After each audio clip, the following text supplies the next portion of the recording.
Welcome students in our another video tutorial of biology point। आज हमारा topic है monohybrid cross, जो कि जेनेटिक्स का सबसे इम्पोर्टेंट टॉपिक होता है। स्टूडेंट्स, हमारी लास्ट वीडियोस में हमने देखा था कि हम जेनेटिक्स के सम टर्मिनोलॉजी के बारे में उसमें स्टडी की थी। फिर उसके बाद में हमने उसके मेंडलिज्म के बारे में पढ़ा था, और फर्स्ट वीडियो में हमने कुछ जेनेटिकल टर्म्स के बारे में बात की थी हिस्ट्री के साथ। इस वीडियो में हम बात करेंगे मोनोहाइब्रिड क्रॉस के बारे में, जिसे हिंदी में कहा जाता है एकल संकर संकरण। ये मेंडल के बहुत इम्पोर्टेंट जो एक्सपेरिमेंट्स हैं उनमें से एक माना जाता है। अब रही बात यहाँ पे एक्सपेरिमेंट्स की, तो मेंडल ने एक्सपेरिमेंट जो है बहुत सारे बहुत टाइप के किए हैं, क्योंकि वो मेंडल ने जो अपने करेक्टर्स लिए हैं वही उन्होंने 7 पेयर में करेक्टर्स लिए हैं, मतलब 7 जोड़ी उन्होंने विपर्यास लक्षणों का अध्ययन किया है। तो अगर इंडिविजुअल हम एक एक करेक्टर्स के बारे में भी स्टडी करेंगे तो हमारे बहुत सारे एग्जाम्पल्स हो सकते हैं मोनोहाइब्रिड क्रॉस के लिए। लेकिन अलग अलग वीडियोज़ में अलग अलग टीचर्स जो हैं वो अलग अलग एग्जाम्पल से इसको एक्सप्लेन करते हैं। तो स्टूडेंट्स, एग्जाम्पल चाहे आप कैसा भी लो, मतलब मेंडल ने जो जितने एक्सपेरिमेंट किए हैं उतने एक्सपेरिमेंट्स में से आप एग्जाम्पल कोई सा भी सेलेक्ट कर सकते हो, लेकिन बस मेथड और जो उसकी टेक्निक्स है उसी के बारे में आपको यहाँ पे समझना होता है बेसिकली। क्योंकि अगर हमारे मेथड्स और टेक्निक्स हमारे क्लियर हो गए तो आप एग्जाम्पल कोई सा भी रख सकते हो। उसने जो भी 7 पेयर्स जो लिए आप उस 7 पेयर्स के साथ में मोनोहाइब्रिड कर सकते हो, बट हमारा मेथड हमें पता होना चाहिए, हमारी टेक्निक हमें पता होनी चाहिए। तो उसी मेथड और टेक्निक के बारे में आपको मैं इसमें एक्सप्लेन करूँगा। तो इस वीडियो को आप स्टार्ट से एंड तक ज़रूर देखिएगा। तो हम स्टार्ट करते हैं हमारा ये वीडियो। मोनोहाइब्रिड क्रॉस की अगर बात की जाती है तो मोनोहाइब्रिड क्रॉस को हिंदी में कहा जाता है एक संकर संकरण या एक संकर क्रॉस। इसका बेसिकली सीधा सा मतलब है, स्टूडेंट्स आपको मैं बता दूं आप कैसे इसको आप लर्न करेंगे, कैसे आप इसको समझेंगे। तो मोनो का सीधा सा मतलब होगा यहाँ पे सिंगल, वन। हाइब्रिड का तो सीधा सा मतलब होता है कि जब हम किसी दो चीज़ को मिक्स करते हैं तो हमारा एक नया जो भी प्रोडक्ट हमें मिलता है। ज़रूरी नहीं है आप मेंडल की ही बात करो, आप किसी भी हमारी डेली लाइफ के अंदर भी अगर हम बात करें तो दो चीज़ों को जब हम मिक्सअप करते हैं तो नया जो प्रोडक्ट बनता है दैट इज़ हाइब्रिड। दोनों का रिजल्ट उसमें आता है। एंड क्रॉस का मतलब प्रोसेस, जिस प्रोसेस से आप उसको प्रिपेयर करते हैं। तो यानी कि हम यहाँ पे अगर देखें तो कहीं ना कहीं हमें यहाँ पे जो हमारा डेफिनेशन है वो इस वर्ड से ही हमें देखने को मिलेगा। मोनोहाइब्रिड क्रॉस से ही इसकी डेफिनेशन आएगी। तो देखते हैं क्या डेफिनेशन होती है इसकी। तो इसकी सीधी सी डेफिनेशन है कि जब हम एक टाइम में सिंगल कैरेक्टर्स की वंशागति की बात करते हैं तो इसको कहा जाता है मोनोहाइब्रिड क्रॉस। स्टूडेंट्स, आपको पता होगा कि मेंडल का एक सबसे बड़ा बेनिफिट ये था उन्होंने एक टाइम में एक लक्षण का ही अध्ययन किया है। उन्होंने ऐसे नहीं किया कि मतलब उन्होंने खिचड़ी पका दी हो बीच में, कि हम बीच में लंबापन भी देख रहे हैं, बीच में हम वहाँ पे पुष्प का कलर भी देख रहे हैं, बीच की आकृति भी देख रहे हैं। उन्होंने एक साथ स्टडी नहीं की, उन्होंने एक टाइम के अंदर एक सिंगल कैरेक्टर्स के बारे में उन्होंने स्टडी किया है, और यही बेनिफिट था उनका कि वो इतना पॉपुलर हुए हैं इन द जेनेटिक्स। इसी वजह से उनको फादर ऑफ द जेनेटिक्स भी कहा जाता है। तो सीधी सी डेफिनेशन है कि जब हम एक टाइम के अंदर एक सिंगल कैरेक्टर के वंशागति की बात करते हैं, यानी कि हम inheritance of the single character की जब हम बात करते हैं तो उसको कहा जाता है मोनोहाइब्रिड क्रॉस। और वो सिंगल कैरेक्टर कुछ भी हो सकता है, क्योंकि मेंडल ने तो 7 कैरेक्टर्स लिए हैं, 7 जोड़ी कैरेक्टर्स लिए हैं।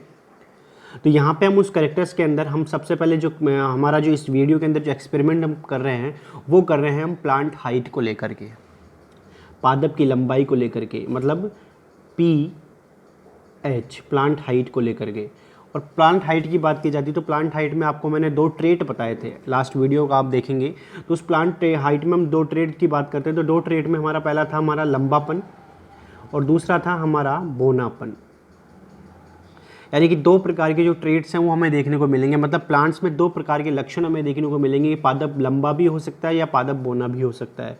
उसी के बेस पे हम यहाँ पे इस एक्सपेरिमेंट को करने जा रहे हैं।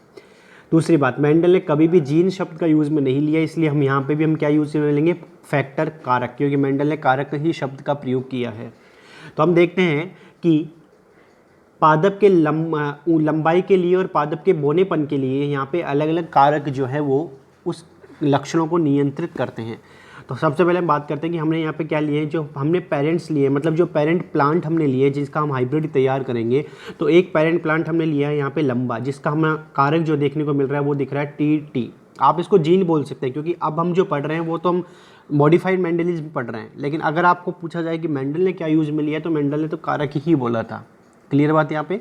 तो आप इसको जीन भी बोल सकते हैं, क्योंकि हम तो अब न्यू मेंडलिज्म भी तो देखते हैं ना एक साथ, इसलिए।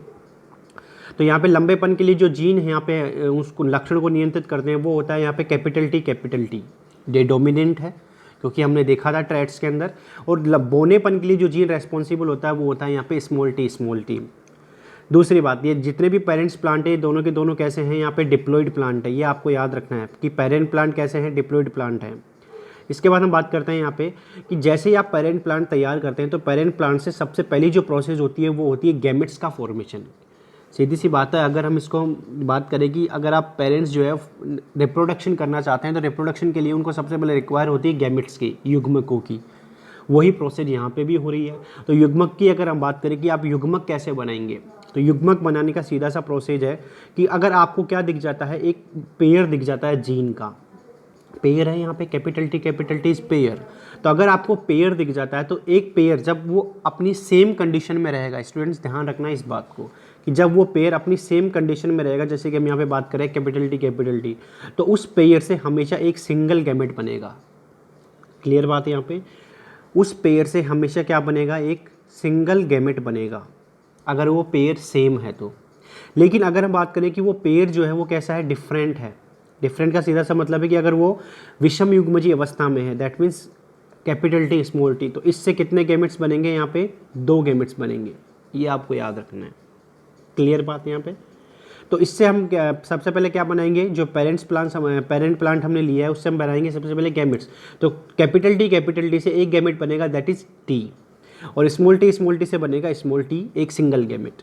तो ये गैमेट्स हमारे तैयार हो गए। और आपको पता होगा कि गैमेट्स जब तैयार हो जाते हैं तो एक सबसे पहली जो प्रोसेस होती है दैट इज फर्टिलाइजेशन। तो वही प्रोसेस यहाँ पे भी देखने को मिल रही है हमें। और इस फर्टिलाइजेशन को हम यहाँ पे जिस मेथड से परफॉर्म करवा रहे हैं वो मेथड है यहाँ पे क्रॉस पॉलिनेशन। और ये मेंडल की पहली तकनीक है कि मेंडल ने क्या किया है, जो पेरेंट प्लांट है उसमें उसने क्या करवाया है, क्रॉस पॉलिनेशन करवाया, पर परागण करवाया है। मतलब कि ये जो पादप है ये दूसरा है और ये पादप अलग है। मतलब दोनों के दोनों जो प्लांट है वो डिफरेंट प्लांट्स हैं। डिफरेंट हम कह सकते हैं कि वो पादपों से लिए गए लक्षण हैं। तो इसलिए इसको हमने नाम क्या दिया है, क्रॉस पॉलिनेशन दिया है। तो जैसे ही क्रॉस पॉलिनेशन यहाँ पे हमें देखने को मिलता है, तो हमें पहली जो जनरेशन है, हमें पहली जनरेशन F1 जनरेशन जिसे हम कहते हैं वो यहाँ पे हमें दिखाई देती है। और F1 जनरेशन होती है capital T small t। Clear बात यहाँ पे, सीधी सी बात है। जब आप कैपिटल T और स्मॉल t में क्या करवाएंगे, क्रॉस करवाएंगे, तो हमें एक रिजल्ट मिलेगा that is capital T small t। और इसको हम नाम देते हैं यहाँ पे F1 PD या F1 जनरेशन। लेकिन अगर हम F1 जनरेशन के जीनोटाइप की बात करें तो जीनोटाइप तो हमें दिखाई दे रहा है capital T small t, very important है क्योंकि हमें जीन तो दिख ही रहे हैं। लेकिन इसके कैरेक्टर्स की बात की जाए तो कैरेक्टर्स कैसा दिखा, मतलब इसका लक्षण हमें कैसा दिखा कि ये दिखता है हमें लंबा। मतलब इतना सा हुआ कि जैसे ही हमने फर्स्ट जनरेशन तैयार की है, जैसे ही हमने हमारे पेरेंट्स के बीच में क्रॉस पॉलिनेशन करवाया, तो हमें लक्षण क्या दिखा कि पहली ही पीढ़ी हमें लंबी दिखाई दे रही है। तो इसका मतलब तो वो तो पेरेंट्स के एक सिंगल पेरेंट से मैच कर रही है, क्योंकि हमने एक पेरेंट क्या लिया है, टॉल लिया है ना, तो लक्षण भी हमें टॉल ही आ रहा है। नहीं, ऐसा नहीं है। क्यों? क्योंकि यहाँ पे जो हमें लंबापन दिख रहा है, ये लंबापन कैसा है, अशुद्ध लंबापन है। ये हमें यह ध्यान रखना है कि ये लंबापन कैसा है, अशुद्ध है। अशुद्ध का सीधा सा मतलब है कि यहाँ पे जीन जो है वो कैसे दिखाई दे रहे हैं हमें, विषम युग्मजीय अवस्था में। लेकिन पेरेंट्स की जब बात की जाती है तो पेरेंट्स में ये लंबापन कैसा होता है, शुद्ध होता है, प्योर लंबापन होता है। तो इसलिए अगर हम पेरेंट्स की हाइट की बात करें, अगर पेरेंट्स इतना लंबा है तो F1 पीढ़ी में जो हमें प्लांट मिला है वो हो सकता है उससे थोड़ा सा कम लंबा हो, है लंबा लेकिन थोड़ा सा कम है। तो ये आपको ध्यान रखना है। तो this one is F1 generation. अब जैसे ही F1 जनरेशन आ जाती है तो F1 जनरेशन के बाद में मेंडल की जो टेक्निक थी कि वो F1 जनरेशन में उसने क्या करवाई थी, सेल्फिंग करवाई थी। और सेल्फिंग का सीधा सा मतलब होता है स्वपरागण। और स्वपरागण का मतलब है कि कैपिटल स्मॉल t और कैपिटल T स्मॉल t के बीच में उसने क्या करवाया, क्रॉस करवाया है। इंपॉर्टेंट पॉइंट है कि पहले तो उसने क्या करवाया था, क्रॉस पॉलिनेशन। लेकिन जैसे ही हमें F1 पीढ़ी मिलती है और F1 पीढ़ी जैसे ही मिलती है तो उसने क्या करवाया, सेल्फ पॉलिनेशन। और सेल्फ पॉलिनेशन का मतलब है कि कैपिटल T स्मॉल t और कैपिटल T स्मॉल t के बीच में क्रॉस करवाना। अब जैसे ही इसने क्या करवाया, ये सेल्फिंग की प्रोसेस करवाई, तो हमें तो वापस ज़रूरत पड़ती है किसकी, गैमेट्स की। अब गैमेट्स की अगर बात की जाती है तो गैमेट्स में अब दिक्कत नहीं हो, जो है बेसिकली कन्फ्यूजन जो है वो यहाँ पे क्रिएट होता है कि अब गैमेट्स की अगर बात की जाती है तो हमने कहा था कि गैमेट्स जो है वो तो ये बनेंगे capital T small T, capital T small T, ये तो गैमेट्स बन गए हमारे। लेकिन प्लांट तो हमारा डिप्लॉइड है, द्विगुणित पादप है, तो अब क्या करेंगे, तो अब इतना सा आपको काम करना है कि अगर आपका प्लांट द्विगुणित है तो हमारे गैमेट्स भी जो है वो डिप्लॉइड स्टेज में ही देखने को मिलेंगे, मतलब एक पादप के अंदर एक जोड़ी जीन जो है वो हमें ज़रूर देखने को मिलेगा। तो इसके लिए आप क्या कर सकते हैं, तो उसके लिए आप कर सकते हैं एक फॉर्मूला यहाँ पे बेसिकली आप उसको ट्रिक कहते हैं, हम उस फॉर्मूले के नाम की बात की जाए तो वो होता है 2 की पावर n। इसका मतलब ये होता है कि n यहाँ पे होता है विषम युग्मजी जोड़ों की संख्या, विषम युग्मजी है ना ये कैपिटल टी स्मॉल टी, तो n का मतलब होता है यहाँ पे विषम युग्मजी जोड़ों की संख्या। तो विषम युग्मजी जोड़ों की संख्या यहाँ पे कितनी है, 1 और 2, तो जब हम 2 की पावर 2 लगाते हैं तो हमारे पास गैमेट्स कितने आ जाते हैं, 4। स्टूडेंट्स ये ट्रिक सभी के अंदर अप्लाई नहीं होती है, ध्यान रखना, ये केवल मैंने अभी इसी के अंदर अप्लाई किया है, हो सकता है आगे जाकर के ये ट्रिक भी फेल हो जाए, लेकिन अभी आपको थोड़ा सा मैंने समझाने के लिए ये यूज़ में लिया है, नहीं आपको ज़रूरी नहीं है बिना ट्रिक भी हम इसको कर सकते हैं सोल्व। तो यहाँ पे हमने क्या देखा कि हमें कितने गैमेट्स दिखाई देंगे, हमें गैमेट्स दिखाई देंगे 4, लेकिन वो 4 गैमेट्स दिखेंगे कैसे, क्या ऐसे दिखेंगे वो हमें capital T small T capital T small T, मतलब सिंगल सिंगल हैप्लॉइड कंडीशन में, हैप्लॉइड कंडीशन में तो अगर दिखेंगे तो हमारा तो रिजल्ट ही गलत हो जाएगा, क्योंकि प्लांट हमने लिए पेरेंट्स के तो डिप्लॉइड और रिजल्ट हमें मिल रहा है हैप्लॉइड प्लांट। तो इसका मतलब क्या कि जब हम मोनोहाइब्रिड क्रॉस करवाते हैं तो क्या जो द्विगुणितता है वो क्या बदलती रहती है, या गुणिता जिसे हम कहते हैं वो बदलती है, नहीं बदलती, एच इट इज़ रहती है वो। तो अब इसके लिए एक छोटी सी प्रोसेस है वो आप देखेंगे फटाफट से कि हम कैसे गैमेट्स प्रिपेयर करेंगे। ध्यान रखना स्टूडेंट्स, वेरी इंपॉर्टेंट पॉइंट है कि कैसे आप गैमेट्स प्रिपेयर करेंगे। तो गैमेट्स प्रिपेयर करने के लिए आपको क्या करना है कि एक टी का दूसरे प्लांट के टी के साथ क्रॉस करवाना है, ऐसे। इस तरीके से आप जब क्रॉस करवाएंगे तो इस तरीके से आप क्रॉस करवाते हैं तो हमें टोटल कितने गैमेट्स मिल जाते हैं, टोटल हमें मिल जाते हैं 4 गैमेट्स। वापस देख लीजिए कि मैंने क्या किया, कैपिटल टी का क्रॉस करवाया पहले कैपिटल टी के साथ में, तो हमें रिजल्ट क्या मिल गया, पहला युग्मक जो है वो हमें मिल गया कैपिटल टी पहला। दूसरा कि हमने इस कैपिटल टी का क्रॉस करवाया है स्मॉल टी के साथ में, तो हमें रिजल्ट क्या मिल गया, कैपिटल टी स्मॉल टी मिल गया। फिर इसके बाद में हमने क्या किया है, स्मॉल टी का क्रॉस करवाया है कैपिटल टी के साथ में, तो हमें रिजल्ट क्या मिल गया, एक बार मैं वापस देखता हूँ कि स्मॉल टी का हमने क्रॉस करवाया है कैपिटल टी के साथ, तो हमें रिजल्ट मिल गया कैपिटल टी स्मॉल टी। इसी तरीके से हमने वापस इस स्मॉल टी का क्रॉस करवाया है स्मॉल टी के साथ, तो हमें गैमेट्स क्या मिल गए, स्मॉल टी। तो इस तरीके से टोटल हमें कितने गैमेट्स मिल गए, 4 गैमेट्स मिल गए। और अब 4 गैमेट्स जब मिल गए तो अब हम करवाएंगे इसके अंदर F2PD के लिए सेल्फिंग। अब what is the selfing and what is the F2 generation, उसी के बारे में बात करते हैं। तो जैसे ही हमने इसके अंदर सेल्फिंग की प्रोसेस करवाई, तो सेल्फिंग की प्रोसेस से हमें टोटल कितने प्लांट मिलेंगे, 4 प्लांट मिलेंगे, मतलब गैमेट्स तो ये हैं, और इन गैमेट्स ने आपस में क्या किया, फ्यूजन किया। देन फ्यूजन से हमें क्या मिल गई, ये नई जनरेशन मिल गई, और इस नई जनरेशन से हमें क्या मिल गए, नए 4 प्लांट्स मिल गए। तो अब इसी प्लांट्स का रेशियो आपको समझना है कि जैसे ही हम सेल्फ पॉलिनेशन करवाते हैं तो सेल्फ पॉलिनेशन से हमें टोटल कितने प्लांट मिलेंगे, 4 प्लांट मिलेंगे, क्योंकि 4 गैमेट्स मिले हैं इसलिए 4 प्लांट्स मिलने हैं। तो इसमें से 3 प्लांट जो है वो तो कैसे दिखेंगे हमें, लंबे, और एक प्लांट कैसा दिखेगा, यहाँ पे बोना दिखेगा। उस लंबेपन की भी अगर बात की जाती है तो उसमें से एक प्लांट जो है वो तो प्योर लंबा होगा, जबकि 2 प्लांट कैसे होंगे, इम्प्योर लंबे होंगे। और बोनेपन की बात की जाती है तो बोनेपन में सारे के सारे प्लांट्स कैसे हैं, एक ही प्लांट है जो कि बोना है और प्योर है वो। तो यहाँ पे हमारी F2 जनरेशन की बात की जाती है तो F2 जनरेशन में हमने क्या देख लिया कि F2 जनरेशन में हमने 4 प्लांट प्राप्त किए हैं। उन 4 प्लांट्स में से 3 लंबे हैं और एक बोना है। मतलब बाहर से जब हमने उसको देखा तो बाहर से हमें 3 लंबे देखे, एक बोना। इसका मतलब जब हम उसे लक्षण देखे तो लक्षण हमें क्या देखने को मिले, 3:1 के अंदर वो लक्षण हमें देखने को मिले, और इसी वजह से इसको कहा जाता है फिनोटाइप। वेरी इंपॉर्टेंट पॉइंट है कि इसको क्या कहा जाता है, फिनोटाइप कहा जाता है। और फिनोटाइप के साथ में इसी को कहा जाता है मेंडेलियन अनुपात। वेरी इंपॉर्टेंट पॉइंट है ये, मेंडेलियन अनुपात के नाम से भी इसको जाना जाता है। स्टूडेंट्स, क्वेश्चन बहुत बार पूछा जाता है कि what is the Mendelian ratio 3:1। And इसके बाद में जब हम इसके जीनोटाइप की बात करते हैं तो जीन हमें किस कंडीशन में देखने को मिल रहे हैं, 1 2 1 की कंडीशन में। और 1 2 1 की कंडीशन में जब जीन हमें देखने को मिलेंगे तो इसको बोला जाएगा जीनोटाइप। और जीनोटाइप कितना होता है इसका, 1 2 1। ये F2 जनरेशन की बात हो रही है। अब आप आगे भी करवा सकते हैं क्रॉस, कोई दिक्कत नहीं है। आगे क्रॉस करवाएंगे तो फिर वापस रिजल्ट जो है वो चेंज हो जाएगा। तो इस तरीके से जब हमने क्रॉस करवाया तो हमें फिनोटाइप क्या मिल गया, 3:1, और जीनोटाइप हमें क्या मिला है, 1:2:1। लेकिन 3:1 को कहा जाता है फिनोटाइप के साथ में मेंडेलियन अनुपात, लेकिन जीनोटाइप को क्या कहा जाता है, रियल रेशियो, वास्तविक अनुपात।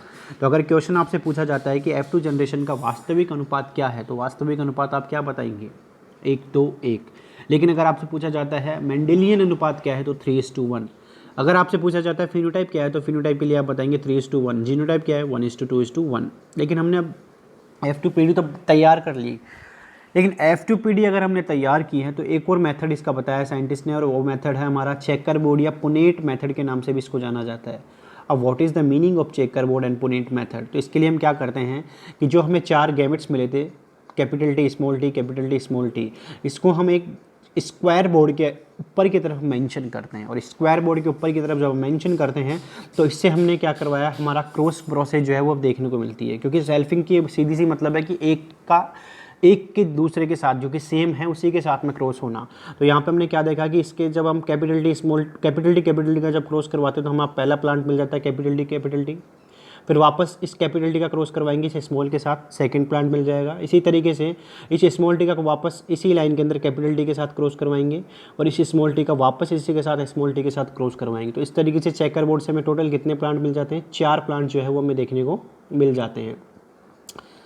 इसमें से कैपिटल T 1 होता है, कैपिटल T स्मॉल t 2 होते हैं, और स्मॉल t कितने होते हैं, 1 प्लांट होते हैं। तो ये हमारा क्या होता है, चेकर बोर्ड मेथड भी होता है। आप चेकर बोर्ड से भी क्या कर सकते हैं, F2 जनरेशन तैयार कर सकते हैं। क्लियर बात है यहाँ पे। नेक्स्ट अब हम पहुँचते हैं हमारे रिजल्ट्स के ऊपर कि एक संकर क्रॉस के निष्कर्ष क्या है। तो एक संकर क्रॉस के कुछ रिजल्ट्स भी हमें देखने को मिले कि पहला लक्षण जो है, पहला निष्कर्ष क्या है कि एक लक्षण के लिए एक जोड़ी जो कारक है वो उस लक्षण को नियंत्रित करते हैं। इसका मतलब जो कारक हैं वो जोड़ी के अंदर पाए जाते हैं। पहला लक्षण बिल्कुल सही बात भी हमने देखा था कि कैपिटल T स्मॉल t और स्मॉल t हमेशा ये पेयर के अंदर हमें देखने को मिल रहा है। इसका मतलब एक सिंगल कैरेक्टर एक पेयर के द्वारा क्या हो रहा है, कंट्रोल हो रहा है।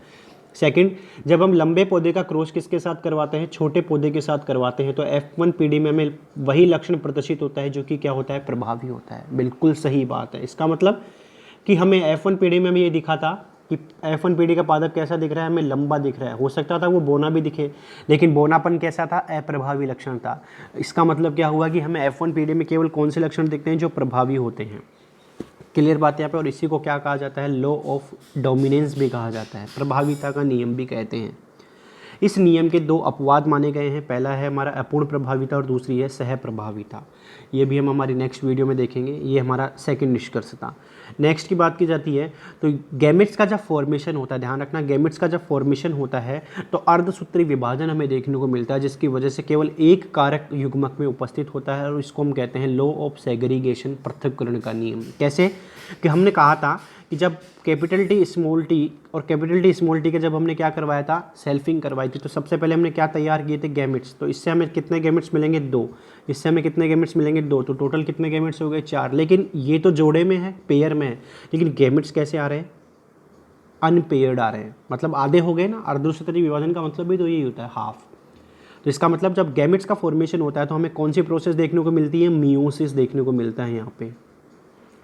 क्लियर बात यहाँ पे। तो इसी को नियम को क्या कहा जाता है, पृथक्करण का नियम। ये भी हम थोड़ा सा डिटेल में वापस देखेंगे। साथ ही इसको हम कह सकते हैं कि युग्मकों में केवल एक सिंगल फैक्टर मिल जाता है, और फैक्टर मिलने की वजह से वो युग्मक जो है हमेशा क्या रहता है, प्योर रहता है। मतलब उसके साथ में दूसरे फैक्टर की उपस्थिति जो है वो नहीं होती है, और नहीं होने की वजह से ये प्योर रहते हैं। इसी वजह से इसको एक और नाम दिया जाता है युग्मकों की शुद्धता का नियम। मतलब इस पृथक्करण के नियम को हम क्या नाम देते हैं, दूसरा, युग्मकों की शुद्धता का नियम। दूसरी बात, इस नियम की वैसे कोई भी अपवाद नहीं देखने को मिलते। जैसे कि प्रभाविता में हमने देखे थे 2 अपवाद है, लेकिन यहाँ पे नहीं होते। लेकिन एक पॉसिबिलिटी है इसकी कि अगर एनाफेज फर्स्ट की बात की जाती है, मतलब मियोसिस हो रहा है यहाँ पे, और मियोसिस के अंदर हमने देखा था कि मियोसिस जो है वो 2 प्रकार का होता है, meiosis first and second. First की अगर बात की जाती है तो वहाँ पे prophase first, second and metaphase first anaphase first. तो ऐसे प्रोसेस जब होती है तो उस एनाफेज फर्स्ट के अंदर क्या होता है, एक प्रोसेस होती है, इसको बोलते हैं नॉन डिसजंक्शन, मतलब जब क्रोमोसोम सेपरेट होते हैं ये उसको सेपरेट नहीं होने देता। अगर ऐसी प्रोसेस देखने को मिलती है तो पृथक्करण नहीं होगा, मतलब गैमेट सेपरेट नहीं हो पाएंगे, तो उस कंडीशन में ये अपवाद बन सकता है। ये वेरी इंपॉर्टेंट पॉइंट है, ये नीट के अंदर और हम कह सकते हैं कि CSIR नेट तक के अंदर ये क्वेश्चन पूछा जाता है, इसको आप ज़रूर देखिएगा। तो इस तरीके से हमारे कुछ निष्कर्ष हमें देखने को मिले और इसी वजह से मेंडल ने टोटल कितने एक्सपेरिमेंट किए, 7 मोनोहाइब्रिड क्रॉस किए। ये भी क्वेश्चन पूछा जाता है कभी कभी कि मेंडल ने टोटल कितने क्रॉस किए हैं, 7। तो ये था हमारा मोनोहाइब्रिड क्रॉस, जिसमें हमने सिंगल करेक्टर के साथ में पहले क्रॉस करवाया, देन उसके बाद में सेल्फ पॉलिनेशन करवाया, तो हमें रिजल्ट मिला। अब हम इसके कुछ क्वेश्चन सॉल्व करते हैं। पहला क्वेश्चन हम देखते हैं। तो पहला क्वेश्चन है कि जब 2 लंबे पादप में क्या करवाया जाता है, क्रॉस करवाया जाता है, तो हमें 45 लंबे और 15 क्या मिलते हैं, छोटे पादप मिलते हैं, बोने पादप। तो दोनों टोल पादप का आपको क्या बताना है, जीनोटाइप बताना है। स्टूडेंट्स इसको आप कैसे सॉल्व करेंगे कि आपको क्या दे दिया, 2 टोल प्लांट दे दिए। 2 टोल प्लांट का सीधा सा मतलब है ये कंडीशन है, या आप इसको अगर कहें कि ये कंडीशन तो ये वाली भी हो सकती है, कैपिटल डी भी हो सकता है। लेकिन अगर कैपिटल डी अगर होता है तो सीधी सी बात है, हमें जो प्लांट मिलेंगे वो इक्वल नंबर के अंदर मिलेंगे। मतलब प्लांट हमें कभी बोना मिल ही नहीं सकता अगर प्योर हम लेते हैं, तो इसका मतलब ये पॉसिबिलिटी ख़त्म। सेकंड पॉसिबिलिटी हमारे पास आती है कैपिटल डी स्मॉल टी की। और जब ये पॉसिबिलिटी आती है तो आप तुरंत हमारे फिनोटाइप के ऊपर चले जाइए कि फिनोटाइप हमारा था 3:1। तो यहाँ पे भी हमें 45 लंबे और 15 बोने बोल रहा है, इसका मतलब 3:1 के अंदर बटे हुए हैं ये। तो इसका सीधा सा मतलब है कि उस पहले टेबल पादप का जो जीनोटाइप होगा वो क्या होगा, कैपिटल डी स्मॉल टी। इसलिए आंसर क्या हो जाएगा इसका 4th।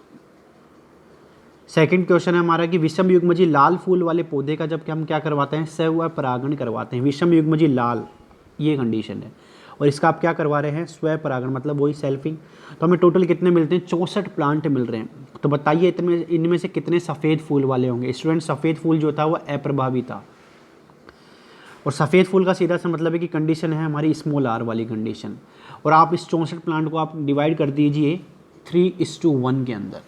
ध्यान रखना किसके अंदर डिवाइड करेंगे आप इसको, 3:1 के अंदर। और 3:1 के अंदर जब हम इसको डिवाइड करते हैं तो हम क्या देखते हैं कि 16 3 जा 64, देन उसके बाद में हमारे पास क्या आ जाता है आंसर इसका 16। क्लियर बात है यहाँ पे कि 16 पादप क्या होंगे यहाँ पे हमारे सफ़ेद फूल वाले में।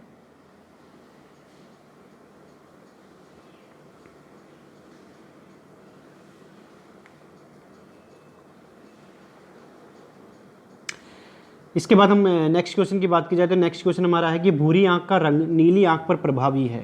इस एक परिवार में पुत्र की आंखों का रंग भूरा है जबकि माता और बहन की आंखों का रंग नीला है। तो बताइए पिता की आंखों का रंग क्या होगा और उसका आनुवंशिक संगठन बताइए हमें। ये क्वेश्चन बहुत ही हम कह सकते हैं कि स्टैंडर्ड लेवल का क्वेश्चन है ये। वापस देख लीजिए, यहाँ पे आपको क्या बोला गया, भूरी आंख का रंग क्या है, नीली आंख के रंग पर प्रभावी है। मतलब बी को आप क्या मानेंगे, यहाँ पे डोमिनेंट मानेंगे। बी को आप क्या मानेंगे, डोमिनेंट। और नीले को आप रिप्रेजेंट कीजिए कैपिटल बी स्मॉल बी से। क्लियर बात यहाँ पे। फिर दूसरी बात, एक परिवार में पुत्र की आंखों का रंग क्या है, भूरा है। पुत्र की आंखों का रंग भूरा है, तो भूरे की कंडीशन की बात की जाती है तो भूरा जो है वो ये भी हो सकता है और भूरा जो है वो इस कंडीशन में भी हो सकता है। 2 कंडीशन हमें देखने को मिल रही है। दूसरी बात, लेकिन माता और बहन की आंखों का रंग कैसा है, नीला है। ध्यान रखना, माता और बहन की आंखों का रंग कैसा है, यहाँ पे नीला है। तो नीला यही होगा केवल, इसके अलावा नीला कभी हो ही नहीं सकता। क्लियर बात यहाँ पे। तो आपसे पूछा जा रहा है कि यहाँ पे पिता की आंखों का रंग क्या होगा। मतलब पेरेंट्स में से आपको माता की आंखों का रंग तो पता चल गया, लेकिन पिता की आंखों का रंग पता नहीं चल रहा आपको। तो देख लीजिए एक बार क्वेश्चन, हम वापस सोल्व कर लेते हैं इसको कि अगर आपको क्वेश्चन में क्या दिया हुआ है, एक लाइन आपको यहाँ पे पकड़नी है कि माता की आंखों का रंग आपको क्या दिया हुआ है, नीला। तो माता का सीधा सा मतलब है कि जीनोटाइप क्या होगा, ये वाला होगा। क्लियर बात यहाँ पे, इसमें तो कोई डाउट नहीं है। लेकिन आपको यहाँ पे क्या दिया हुआ है कि बेटे की आंखों का रंग दिया हुआ है भूरा। बेटे की आंखों का रंग आपको क्या दे रहा है, भूरा दे रखा है। मतलब अगर हम मम्मी की आंखों का रंग क्या देखते हैं, स्मॉल बी, तो बेटे की आंखों का रंग भूरा है। मतलब भूरे का सीधा सा मतलब है कि अगर ये वाली कंडीशन होती है तो मम्मी की मतलब जो मदर है उसके पास में भी क्या होना ज़रूरी है, कैपिटल बी होना ज़रूरी है। लेकिन यहाँ पे तो हमें मदर के पास में क्या देखने को मिल रहा है, स्मॉल बी। और अगर स्मॉल बी देखने को मिल रहा है तो इसका मतलब ये वाला जीनोटाइप है। और अगर ये जीनोटाइप है तो अगर हम वापस देखते हैं इसको, इस जीनोटाइप को, तो पॉसिबिलिटी हम देखते हैं कि पेरेंट्स के पास में जीनोटाइप मतलब इसके जो मेल प्लांट है उसके पास में मेल है उसका जीनोटाइप क्या होगा, तो मेल के भी जीनोटाइप की 2 पॉसिबिलिटी वापस आ रही है यहाँ पे, ये वाली। क्योंकि मेल का जीनोटाइप अगर नीला है तो पॉसिबिलिटी नहीं है कि पेरेंट्स में से मतलब बच्चों का जीनोटाइप भूरा भी आ जाए, तो ये वाली तो पॉसिबिलिटी कैंसिल। अब 2 पॉसिबिलिटी हमारे पास यहाँ पे जो है वो बच रही है। तो अब पॉसिबिलिटी बच रही है तो हम देखते हैं कि अगर हम कहें कि पहले हम देख रहे हैं कि मेल का जो जीनोटाइप है वो कैपिटल बी है, तो चलो बेटे का तो समझ में आता है कि वहाँ पे भूरा हमें दिखाई दे जाएगा, लेकिन उसने क्या बोला है कि बेटी का भी नीला आंखों का रंग है, और नीले आंखों का रंग तो स्मॉल बी में ही आएगा। इसका मतलब कि मेल के पास में एक स्मॉल बी की उपस्थिति ज़रूरी है, और जब मेल के पास में एक स्मॉल बी होगा तो आंसर हमारा सोल्व हो चुका। क्या कि जीनोटाइप क्या हो जाएगा मेल का, capital B small B. Clear बात यहाँ पे। तो इसलिए आंसर इसका क्या हो जाएगा हमारा सेकंड ऑप्शन। तो इसका आंसर हमारा आ जाएगा यहाँ पे सेकंड। क्लियर बात यहाँ पे। तो इस तरीके से आप क्या करते हैं, हमारे जो जेनेटिक्स के जो क्वेश्चन हैं वो सोल्व किए जाते हैं। तो अगर कोई भी आपका डाउट रहता है इसके अंदर तो आप मुझे कमेंट बॉक्स में पूछ सकते हैं, किसी भी प्रकार का डाउट है। Thank you students for watching this video.